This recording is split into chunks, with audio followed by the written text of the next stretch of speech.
Al-Fakir Abdul Somad rendah, hina, tak ada apa-apa, maka bersama dengan para habaib insyaallah mereka akan memberikan syafaat kepada Al-Fakir. Saya betul-betul dibantai oleh pengikutnya Ustadz Abdul Somad karena saya berusaha membantah fatwa dia tentang harokah istishhadiyah dan harokah intiradiyah. Nah, Ustadz Abdul Somad menggunakan fatwa ini untuk pejuang Palestina yang melakukan bom bunuh diri. Keluarga Ba'alawi, zuriat Rasulullah, mereka tidak hanya sekedar berdakwah, tapi mereka juga hebat dalam bidang tijarah. Bagaimana supaya orang-orang tidak bisa menerima Islam? Diserang Arabnya dulu, saudara. Sebetulnya tujuannya bukan nyerang Arab, nyerang Islam. Dan semuanya kemudian dikulik satu persatu, termasuk juga oleh Snuk Horgronya yang diturunkan di Indonesia pada awal abad ke-19. Ada yang bilang Habib Utsman ini dipengaruhi Snuk Horgron. Snuk Horgron itu datang belakangan. Dia juga salah satu yang memberi masukan, yang kemudian mendatangkan imigran-imigran dari Yaman untuk diterjunkan ke Indonesia sebagai alat bandul politiknya kelompok-kelompok negara kolonial ketika itu. Memang ada murasalah, ada surat menyurat antara Habib Utsman dengan Snuk Horgron sebelum Snuk Horgron datang di Jakarta. Mudah-mudahan kecintaan kita bertahan, bahkan bertambah di tengah fitnah akhir zaman yang luar biasa. Dan kemudian diglorifikasi bahwa Indonesia ini adalah bagian dari protektorat Kekaisaran Utsmani. Sementara di sisi lain ada kelompok yang bernama Wali Songo, kemudian kita kenal ini, berusaha mengislamkan banyak orang di Indonesia. Jangan katakan bom bunuh diri. Ini dikritik ulama Mesir. Jangan katakan harakah intihariyah, tapi katakan harakah istishhadiyah. Apakah dia bisa ditangkap sebagai seorang ideolog, penganjur, fatwa yang memperkuat orang untuk melakukan gerakan-gerakan amaliyah teror seperti ini?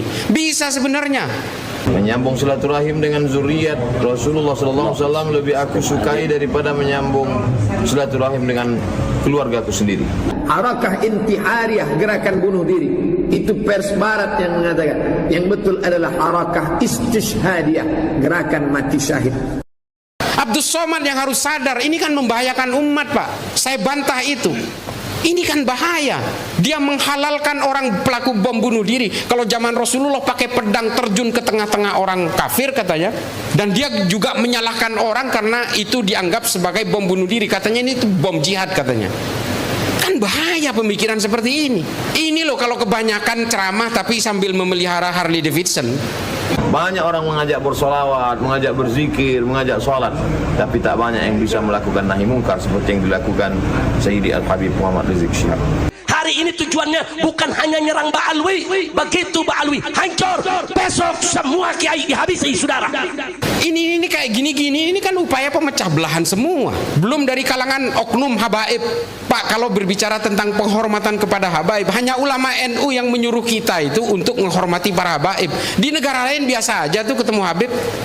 Maka ketika saya menulis biografi Hadratus Syekh, ulama-ulama gurunya dibagi dua. Ulama yang tinggi adalah para sadah, dan ulama di bawah yang bukan sayyid. Artinya apa? Hadratus Syekh Muhammad Hashim Asy'ari berguru kepada para Al-Ba'alawi. Semua biasa aja, hanya di Indonesia. Karena apa? Karena kita memang diminta oleh ulama-ulama NU untuk membangun kecintaan kepada Nabi, harus menghormati zuriyah Nabi. Ini diajari kepada kita semua. Tapi hari ini apa? Oknum-oknum habaib justru mencaci maki ulama NU. Kurang ajar nggak? Kurang ajar. Biadab, kurang ajar. Ada kori anjing itu, sampai dianjing-anjingkan itu kori. Kenapa disebut syarif? Karena dia adalah Ba'alawi, keturunan dari Banahsan. Ada dari Rabithah Alawiyah, di kuburan di makamnya tertulis bahwa Sayyid Syarif Utsman Syahabuddin adalah keturunan Banahsan Al-Ba'alawi, dan beliau menikah dengan anak Sultan Istana Siak Sri Indrapura.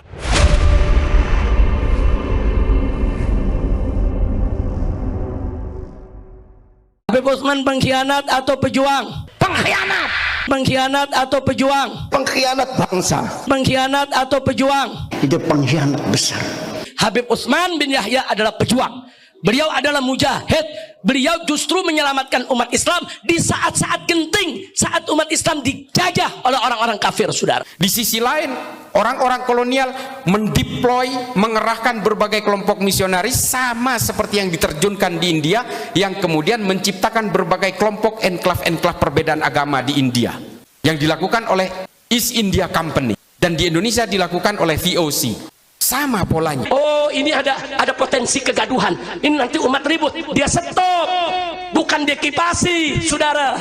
Yang nyari gara-gara ini, saudara, gengnya imat. Mestinya mereka dinasehati, di stop, bukan dibantu oleh BNPT.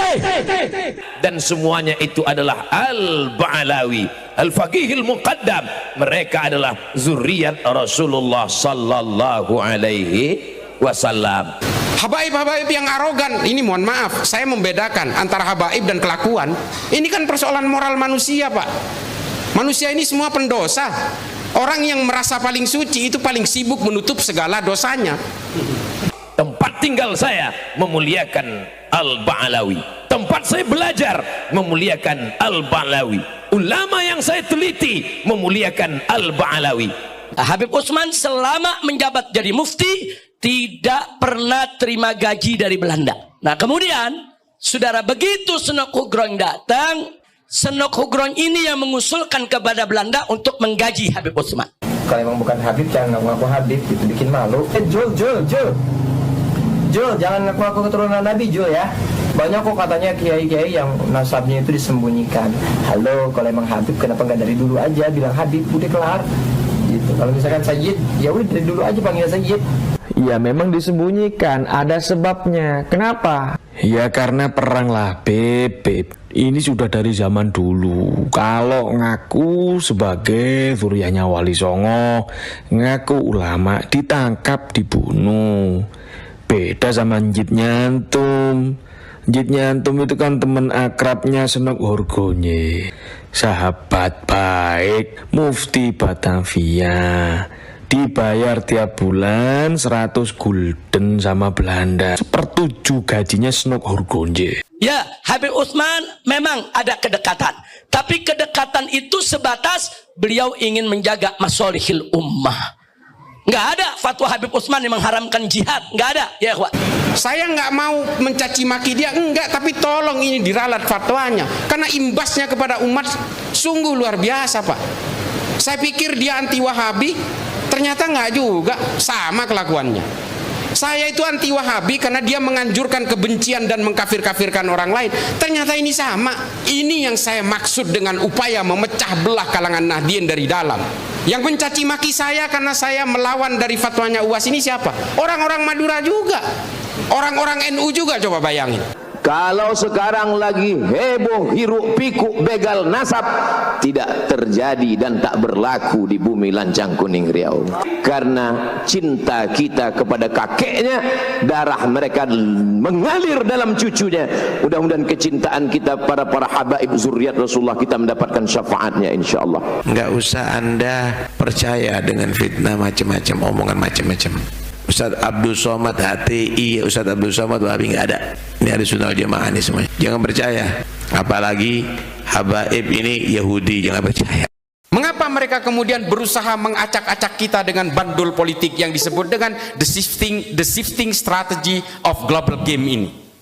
Ini yang kita alami hari ini. Racun-racun pemikiran yang sekarang sedang disebarkan oleh para pembenci habaib yang ingin memfitnah Habib Utsman bin Yahya. Akar-akar politik berideologi kekerasan inilah kemudian yang menjadi berbagai hantu kita hari ini.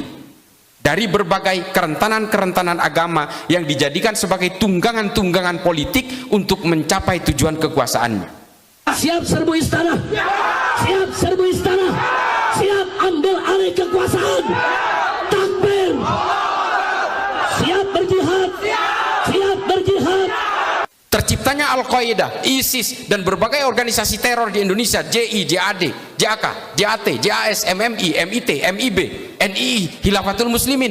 Ini semua karena punya cita-cita politik daulah khilafah. Kelompok FPI juga ingin menegakkan khilafah. Bahwa al-khilafah adalah bagian daripada ajaran Islam. Al-khilafah sekali lagi adalah merupakan bagian daripada ajaran Islam. Jadi nggak mesti nunggu 20 tahun, nggak mesti nunggu 30 tahun, enggak. 2019 kalau kita bisa rebut secara konstitusional, maka tahun 2020 syariat Islam sudah bisa jalan di Indonesia. Siap bersatu? Siap. Siap bersaudara? Siap. Siap rebut Indonesia? Siap. Takbir. Yang mengatasnamakan Habib-Habib dan sebagainya. Dan ini kemudian memecah belah. Para habaib ini datang ke Indonesia dengan menggunakan basis dasarnya tasawuf, kerendah hatian, tapi hari ini gara-gara politik, para habaib juga berpolitik dan saling mencaci maki satu sama lain. Politik semua Pak yang merusak. Siap turunkan Jokodok. Siap turunkan Jokodok. Siap lengserkan Jokodok. Takbir.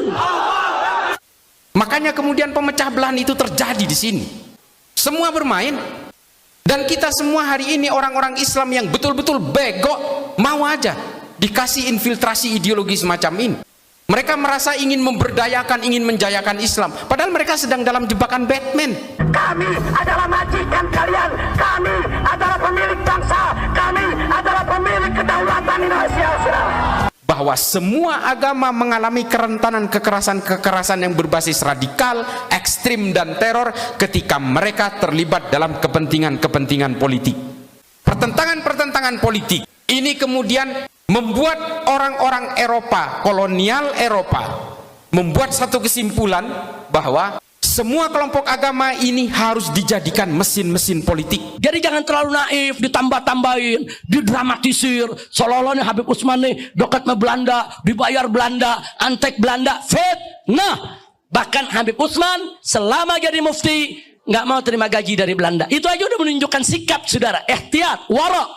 Nggak mau makan duit dari Belanda. Lalu kenapa jabatan muftinya diterima? Lihifdzil ummah, liriayatil ummah, untuk menjaga maslahat umat Islam, sebagai alat untuk menghegemoni negara-negara jajahan. Lalu diutuslah 25 orang Eropa untuk berpura-pura menjadi Islam, berpura-pura menjadi Hindu, berpura-pura menjadi Buddha, untuk ingin tahu apa kelemahan Hindu, kelemahan Buddha, dan kelemahan Islam. Mulai kapan ngaku ahli sunnah wal jamaah ngajarkan benci sama habaib? Mulai kapan? Anda karena hanya kepentingan sesaat, Anda sudah fitnah habaib kemana-mana sekarang. Tanggung jawab nanti sama Rasulullah. Kami dan datuk-datuk kami tidak pernah mengajarkan kebencian kepada siapapun. Kami datang ke Indonesia bukan untuk menjajah kepada Anda, tapi kami, datuk-datuk kami semuanya datang kepada Anda untuk mencetak ulama, kiai-kiai ada di Indonesia ini. Datuk kami adalah bukan makan harta Anda. Lihat bagaimana sekarang semuanya. Anda muhibbin, Anda cinta kepada habaib, Anda ada di sini. Tapi habaib bagaimana menghargai Anda? Dipotongkan kambing 100 lebih untuk Anda. Anda datang ke sini bawa apa? Paling gula 1 kilo. Ditemukanlah rahasia kelebihan dan kekurangan dari setiap agama itu. Islam terutama, kemudian dibuat satu kesimpulan bahwa orang Islam jangan sampai berkenalan dengan ilmu pengetahuan. Yang kedua, orang Islam diharuskan untuk diperkenalkan dengan cita-cita politik. Habib Utsman itu lurus. Beliau sufi, beliau tasawuf, tapi betul-betul sejalan dengan ajaran syariat ya ikhwan. Oh luar biasa dahsyat. Maka itu kalau antum baca kitab Habib Utsman yang berjudul Manhajul Istiqamah, saudara, di situ Habib Utsman menyerang habis-habisan segala bentuk praktek syirik dan mistik yang ada di kita punya negeri. Kalau orang Islam ini berkenalan dengan cita-cita politik, maka mereka akan saling tikam sesama orang Islam dan mereka akan saling bunuh sesama orang Islam. Mereka akan cenderung menghabisi siapapun yang berbeda dengan keimanannya. Siap korbankan nyawa demi habaib. Siap korbankan darah demi habaib. Siap korbankan nyawa demi habaib. Allahu Akbar. Siap berlawan. Tidak peduli ancaman. Kita akan melawan sampai ajal. Saya ingatkan kepada semua umat Islam, siapkan senjatamu, siapkan senjatamu. Kalau besok ada panggilan jihad untuk menghabisi PKI yang ada di mana saja, siap tidak? Siap tidak? Takbir! Takbir! Sehingga akhirnya apa? Agama mengalami kerentanan untuk dipakai sebagai alat melegitimasi berbagai perjuangan-perjuangan politik untuk menguasai negara. Apakah di dalam Islam sejarah ini dimulai hari ini? Tidak. Sejak zaman Rasulullah sudah ada kelompok radikal yang diwakili oleh Zulhuwaisirah At-Tamimi. Berasal dari mana? Dari Najd. Dialah yang pertama kali marah kepada Nabi karena dianggap Nabi tidak adil ketika membagi ghanimah, harta rampasan perang. Lalu kemudian Nabi mengeluarkan perkataan, kelompok ini yang nanti kelak, kelompok ini akan seperti anak panah yang lepas dari busurnya, yang menjadi liar dan sulit dikontrol orang lain. Ketika dia membaca Al-Quran, dia hanya sampai tenggorokannya aja, tidak sampai kepada hatinya.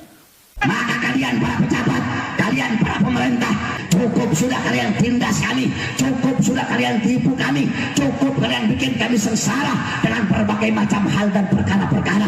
Cukup sudah, jangan sampai kami mulai bertindak, jangan sampai kami mulai berdiri, jangan sampai kami mulai bangun. Kalau sudah hilang kepercayaan kami sebagai rakyat kepada kalian para pejabat, maka jangan salahkan kami kalau kami gulingkan kalian dari kursi-kursi pemerintahan saudara-saudara. Saya mau tanya, Aswaja siap bersatu tidak? Aswaja siap bersatu tidak? Siap habisi aliran sesat? Siap habisi PKI? Siap habisi Kristen radikal? Takbir! Kelompok ini kemudian membesar, diteruskan oleh Amir bin Bakir At-Tamimi, kemudian diteruskan oleh Abdurrahman bin Muljam At-Tamimi. Inilah kelompok yang disebut dengan kelompok Khawarij. Mereka akan menjadi kerikil dalam sepatu setiap kekuasaan siapapun. Dia tidak akan berhenti sampai dia sendiri yang berkuasa. Tapi memang Tuhan tidak pernah memberi izin dia untuk berkuasa sampai hari ini. Kalau kemudian kelompok-kelompok sayap kanan, ekstrim kanan seperti ini tidak pernah berkuasa dan tidak pernah menang pilpres di Indonesia, berarti Tuhan masih menyayangi bangsa ini. Berita-berita bohong, fitnah, adu domba, caci maki luar biasa. Alhamdulillah bisa ketangkep yang menyebarkan fitnah. Itu namanya Muslim Cyber. Koordinatornya Habib bin Ahlul Bait. Salaman, cium tangan. Saya mau salaman sama Habib itu. Namanya Muhammad Lutfi Al-Habsyi dari Tebet. Itu koordinator penyebar fitnah adu domba. Mau cium tangan? Habib mau cium tangan? Biar dong. Kiai-kiai santri berbiar orang nggak sorban kami cium tangan. Mulai kapan? Nggak baca kitab ente? Nggak baca kitab? Mau sok jadi kiai? Bukan kiai ente. Palsu kau. Wallahi palsu. Kamu yang menyesatkan umat. Kamu yang menyesatkan umat. Nggak usah diikuti model demikian. Nggak usah diikuti model demikian. Jadi kalau ulama dulu, nasionalisme, pendeta, pastor memutuskan bahwa Pancasila ini adalah wadah bersama, ini nggak salah Pak. Secara genealogis ini mengakar kepada pemikiran berbagai agama. Saya mengatakan bahwa Islam tidak pernah punya sejarah politik yang gemilang, tidak pernah. Kalau Nabi Muhammad jangan dibaca. Nabi Muhammad ini punya sifat maksum, dihindar dari kesalahan. Tapi pasca kenabian, after the prophet era, umat Islam selalu gagal untuk mewujudkan mimpi-mimpi politik. Khulafaur Rasyidin gagal. Mengapa saya berani mengatakan gagal? 3, bahkan saya mengatakan 4 dari khalifah paling utama itu juga mati terbunuh. Kenapa? Habib Rizik, kami, saya berkali-kali dicoba untuk dibunuh saudara-saudara. Berkali-kali percobaan pembunuhan, diracun, dipenjara, berkali-kali ingin dibunuh. Kenapa? Karena di dalam tubuh kami mengalir darah Rasulullah. Bani Umayyah, 6 dari khalifahnya mati diracun. Cucu Nabi mati diracun, Sayyidina Hasan. Sayyidina Husain dibantai di padang Karbala, dipenggal lehernya, ditusuk ke ujung pedang kepalanya, lalu diarak di jalanan di Damaskus dan kemudian ditepuk tangani. Kemudian setelah itu ditaruh kepalanya di baskom, dipersembahkan kepada Yazid bin Muawiyah, rajanya. Nah ini kenapa? Karena politik Pak. Permusuhan Sunni dan Syiah bertahan sampai hari ini 1421 tahun. Karena apa? Karena politik. Persoalan politik Pak mengatasnamakan agama. Semua kejahatan akan terlihat terhormat. Yazid tidak pernah merasa salah. Abdurrahman bin Muljam At-Tamimi membunuh Sayyidina Ali, sepupunya Nabi, mantunya Nabi, tidak pernah merasa bersalah sampai dibakar hidup-hidup pun dia tidak menyesal. Karena dia merasa membunuh orang kafir. Tidak akan kita halalkan makanan yang kalian makan itu.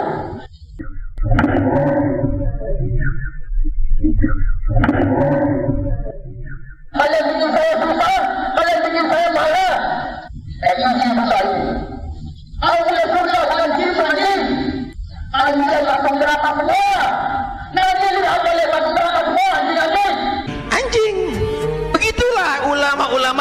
Quran tuh anjing.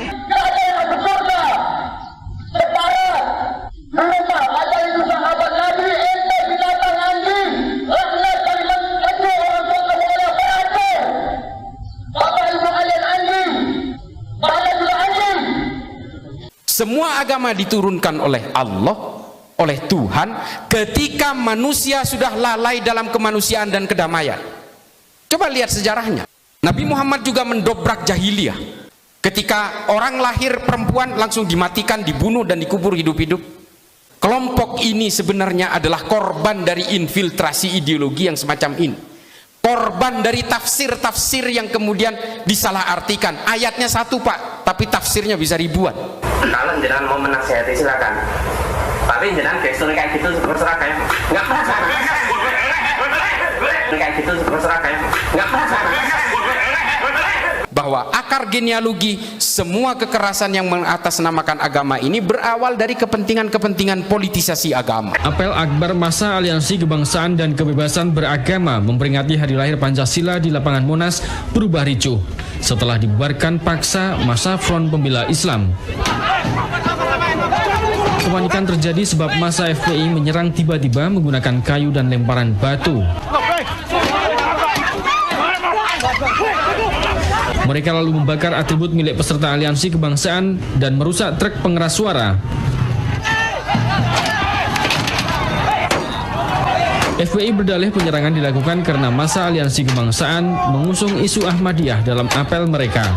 Sekarang untuk perlengkapan terhadap rekan-rekan kami akan melakukan perlawanan sampai dengan cara yang terakhir. Allahu Akbar. Organisasi bajingan. Tulis saja bajingan, ragu-ragu. Saya bilang begitu. Saya bilang pada istri saya, udah pulang aja, pulang apa ya. Gus Dur kan tidak melihat. Dari mana dia bisa berkeyakinan? Kok orang nggak melihat berkeyakinan? Gus Dur itu buta mata juga buta hati. Gus Dur itu buta matanya, buta hatinya. 200 anggota Polres Jakarta Selatan yang bersiaga kewalahan menghadapi massa yang membabi buta melempari gedung. 2 anggota polisi terluka akibat lemparan batu. Kalau yang pegang urusan itu penakut ya begini. Maksudnya kan dia yang ngobrak-abrik, kok malah jadi kita yang diobrak-abrik, itu kan aneh. Bahwa saat Gus Dur menjadi Presiden RI, itu di salah satu stasiun televisi, Gus Dur menyatakan bahwa FPI harus bubar. Tapi alhamdulillah dengan pertolongan Allah, 4 bulan kemudian bukan FPI yang bubar, tapi Gus Dur yang bubar, jatuh dari kekuasaan. Ya nanti harus ditangkap semuanya sudah. Tidak usah ragu-ragu. Arti saja semuanya siapa yang pernah ikut demo-demo dan ikut yang begituan tidak akan merusak. Ya Habib, kita jadi kalau jadi presiden aja nggak bisa bubarkan FPI, mau gimana sekarang mau bubarkan FPI? Ya, Habib. Dan saya ingat yang Gus Dur itu antek Yahudi. Kita harus melawan politisasi agama. Karena apa? Kalau kita mau memajukan agama kita masing-masing, baik yang Kristen, Hindu, Buddha, majukan dengan ilmu pengetahuan. Semua agama punya sejarah yang gemilang dengan ilmu pengetahuan. Islam punya sejarah panjang soal ilmu pengetahuan yang kemudian tidak mengenal perbedaan. Berbagai keilmuan Islam diadopsi oleh orang Eropa dan kemudian orang Eropa yang beragama Kristen dan beragama Islam di Arab juga kemudian menjadi akselerator utama, pelumas utama dalam peradaban manusia. Maju satu langkah untuk melawan para habaib kami. Maka kami umat Islam, kami para santri maju 1000 langkah untuk melawan kalian. Allahu Akbar.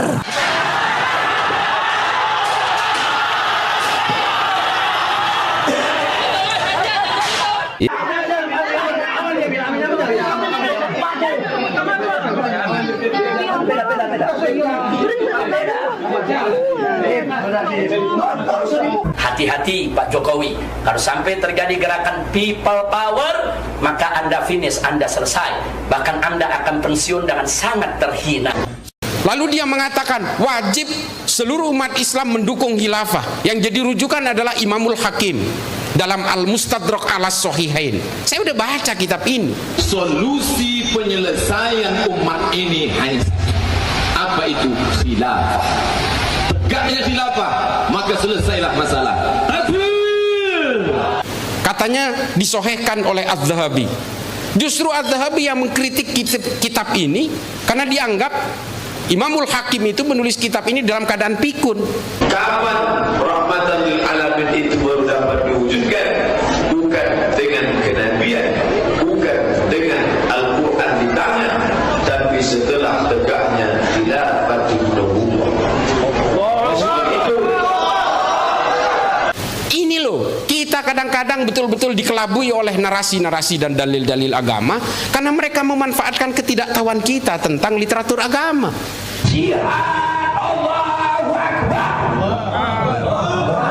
Saya betul-betul dibantai oleh pengikutnya Ustadz Abdus Somad karena saya berusaha membantah fatwa dia tentang harokah istishhadiyah dan harokah intiradiyah. Nah ini selalu dipakai, percaya nggak Bapak? Konon Ustadz Abdus Somad menggunakan fatwa ini untuk pejuang Palestina yang melakukan bom bunuh diri. Apakah dia bisa ditangkap sebagai seorang ideolog penganjur fatwa yang memperkuat orang untuk melakukan gerakan-gerakan amaliyah teror seperti ini? Bisa sebenarnya. Cuma kita tidak perlu melakukan penegakan hukum untuk menangkap orang-orang seperti Abdus Somad. Abdus Somad yang harus sadar, ini kan membahayakan umat, Pak. Saya bantah itu. Ini kan bahaya. Dia menghalalkan orang pelaku bom bunuh diri. Kalau zaman Rasulullah pakai pedang terjun ke tengah-tengah orang kafir katanya. Di Indonesia hari ini, di hari ini, di abad modern ini tidak perlu pakai pedang, pakai bom aja meledakkan diri. Dan dia juga menyalahkan orang karena itu dianggap sebagai bom bunuh diri. Katanya ini itu bom jihad katanya. Kan bahaya pemikiran seperti ini. Ini loh kalau kebanyakan ceramah tapi sambil memelihara Harley Davidson. Saya nggak mau mencaci maki dia, enggak, tapi tolong ini diralat fatwanya. Karena imbasnya kepada umat sungguh luar biasa, Pak. Saya pikir dia anti Wahabi, ternyata nggak juga, sama kelakuannya. Saya itu anti Wahabi karena dia menganjurkan kebencian dan mengkafir-kafirkan orang lain. Ternyata ini sama. Ini yang saya maksud dengan upaya memecah belah kalangan Nahdien dari dalam. Yang mencaci maki saya karena saya melawan dari fatwanya UAS ini siapa? Orang-orang Madura juga, orang-orang NU juga, coba bayangin. Saya marah kalau ini karena hasil dari interogasi terhadap berbagai teroris itu, salah satu yang menjadi rujukan adalah fatwa-fatwa dari ulama seperti Abdus Somad yang memperbolehkan untuk terjun ke tengah-tengah orang dan meledakkan diri. Memang ada disclaimer yang dikatakan oleh Abdus Somad di dalam videonya, untuk wilayah-wilayah perang boleh melakukan itu. Di Indonesia sebagai negara aman tidak boleh katanya. Tapi menurut teroris kan ini bukan daerah aman. Menurut teroris Indonesia ini kan darul harb, daerah perang yang harus dikuasai. Semua orang yang bernaung di bawah Pancasila dan Undang-Undang Dasar 45 ini adalah orang jahiliyah yang halal darahnya. Makanya mereka menganggap Indonesia ini bukan daerah aman buat kelompok teroris itu. Jadi persoalan aman dan tidak aman ini menjadi disclaimer buat saya. Makanya nggak usahlah ngeluarin fatwa-fatwa seperti itu. Bahaya buat umat. Kalau orang yang masih bisa mencerna, oke, that's fine. Tapi kalau orang yang tidak bisa mencerna keilmuan agamanya, ini kan selesai semua. Lalu dia mengatakan wajib seluruh umat Islam mendukung khilafah. Yang jadi rujukan adalah Imamul Hakim dalam Al-Mustadrak ala Sahihain. Saya udah baca kitab ini. Katanya disohehkan oleh Az-Zahabi. Justru Az-Zahabi yang mengkritik kitab ini karena dianggap Imamul Hakim itu menulis kitab ini dalam keadaan pikun. Ini loh, kita kadang-kadang betul-betul dikelabui oleh narasi-narasi dan dalil-dalil agama karena mereka memanfaatkan ketidaktahuan kita tentang literatur agama. Padahal Islam itu, Pak, Islam itu punya sejarah literatur yang luar biasa sehingga mengilhami keilmuan-keilmuan di Eropa hingga hari ini. Lensa HP ini yang menciptakan prototipe pemikiran awalnya ini orang Islam, Pak. Nama kitabnya Al-Haya. Lalu kemudian kitab ini diusung ke Jerman, kemudian disempurnakan. Yang kita tahu hari ini yang menciptakan lensa kamera itu orang Jerman. Kalau ada yang berusaha membantah saya, ini semua soheh. Temuan-temuan Phil Caruso dari Tillman University ini betul adanya. Menurut Phil Caruso, kalau NU ini tumbang, Muhammadiyah, organisasi-organisasi keagamaan lain, ini mudah sekali. Organisasi-organisasi keagamaan yang moderat mudah sekali untuk ditumbangkan juga. Nah, melihat ini kemudian berbagai gerakan-gerakan power global, kekuatan-kekuatan global dari negara barat melakukan operasi-operasi pemecah belahan ini. Ada NU garis lurus, NU garis miring, NU garis lucu. Enggak itu teman, janganlah, itu teman saya. Ini kayak gini-gini, ini kan upaya pemecah belahan semua. Belum dari kalangan oknum habaib. Pak, kalau berbicara tentang penghormatan kepada habaib, hanya ulama NU yang menyuruh kita itu untuk menghormati para habaib. Di negara lain biasa aja tuh ketemu habib. Serius, saya udah berkeliling Pak ke banyak negara. Saya ke Afrika berkali-kali, ke Asia Selatan, Asia Tenggara, Asia Amerika Selatan. Saya tinggal di Amerika 5,5 tahun. Semua biasa aja, hanya di Indonesia. Karena apa? Karena kita memang diminta oleh ulama-ulama NU untuk membangun kecintaan kepada Nabi, harus menghormati zuriyah Nabi. Ini diajari kepada kita semua. Tapi hari ini apa? Oknum-oknum habaib justru mencaci maki ulama NU. Kurang ajar nggak? Kurang ajar. Kita hari ini masih takdim kepada para habaib karena melihat para habaib yang tawaddu, yang masih berbasis tasawuf, Habib Lutfi, Habib Syekh, Habib-habib dari tapal kuda yang betul-betul menginginkan kita supaya kita betul-betul hablum minan nas, hablum minallah, kita betul-betul menjunjung tinggi kemanusiaan, kita betul-betul harus menciptakan kedamaian, rendah hati dan sebagainya. Karena kita masih melihat para habaib yang tawaddu itu. Habaib-habaib yang arogan, ini mohon maaf, saya membedakan antara habaib dan kelakuan. Saya membedakan itu. Ini kan persoalan moral manusia, Pak. Manusia ini semua pendosa. Orang yang merasa paling suci itu paling sibuk menutup segala dosanya. Ini kan logika dasar. Semua manusia ini punya takdir yang sama, punya kelakuan baik dan kelakuan buruk. Ketika manusia itu gagal mengalahkan dirinya, dia akan sibuk mengalahkan orang lain.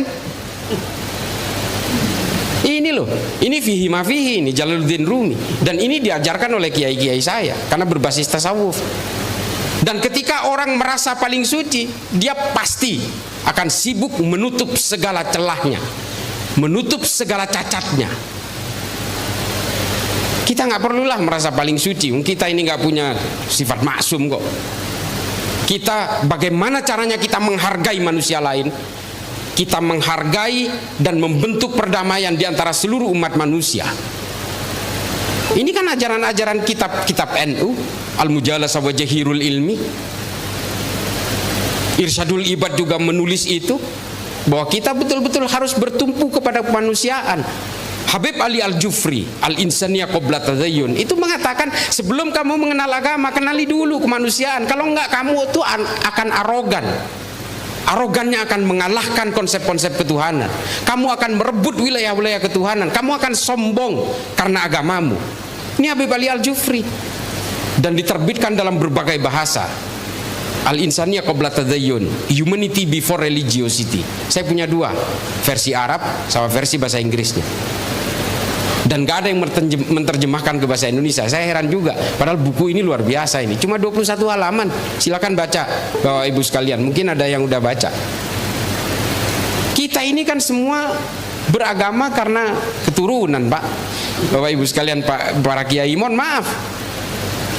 Ini kata Habib Ali Al-Jufri, takdir-takdir keimanan kita ini kan tergantung dari kelahiran kita. Saya Islam karena saya lahir di Madura, orang tua saya beragama Islam, kakek saya beragama Islam, maka kemudian menjadi Islamlah saya.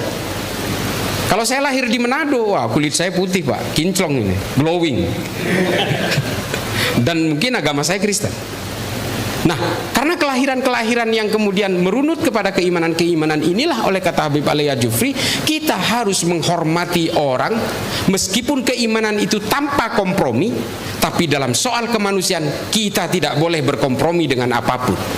Karena kita semua bersaudara dalam kemanusiaan.